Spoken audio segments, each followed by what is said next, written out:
My name is Kristasiah, and my mentor is Jody. And I written this piece during the Crime Fiction Workshop. We had to choose 3 different items: a dress, keys, and a cell phone. You'll see. Jennifer, what happened? Why are you crying? Mr. Alex asked. I tried to explain in between breaths as he sat down, locking his classroom door behind me. There, my sweet.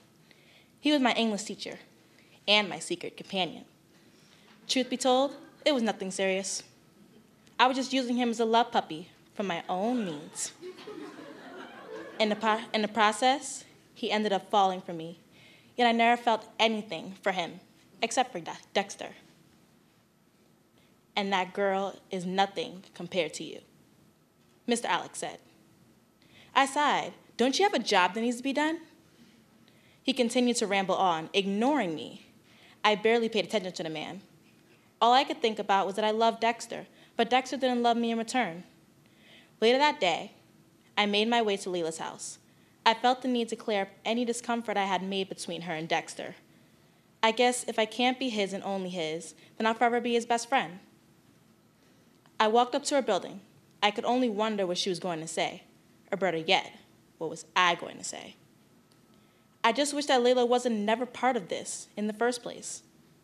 I was in front of her door and rang the bell. In less than a minute, she opened the door. Hey, Jen, what are you doing here? She said a little too sweetly. I do not know what I am going to say to you, but you know what? Her expression wasn't so forgiving. Listen, I do not care how long you and Dexter have been friends, Layla snapped. It stops now. Okay. Even when I thought she was crazy, she got just a little bit crazier.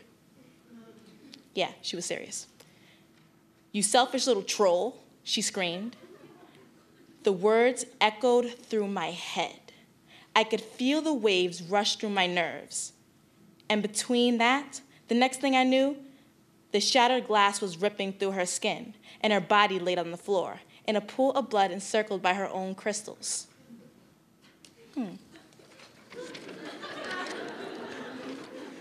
I quickly changed into her favorite little dress and disposed of my stained clothes elsewhere. Then as I ran out, I called Dexter, tears running down my face. Dexter, yes, who is this? He replied, regarding the block number. Layla's dead, and I killed her.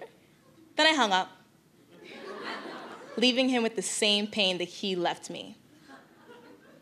Mr. Alex was waiting for me across the street in his car, unaware that Layla's blood now rested on my hands. I hopped in without a word, and we drove off into the distant unknown. After I told him about Layla, just with more engrossing details, I guess he decided he would run away together with me, more like a desperate attempt of being with me for all of his life. After about an hour, he stopped by a gas station and gave me the keys. He said if anything would happen while I was gone, drive off. But I didn't. When he came back, he leaned in for a kiss, and I ripped his throat apart with his own keys.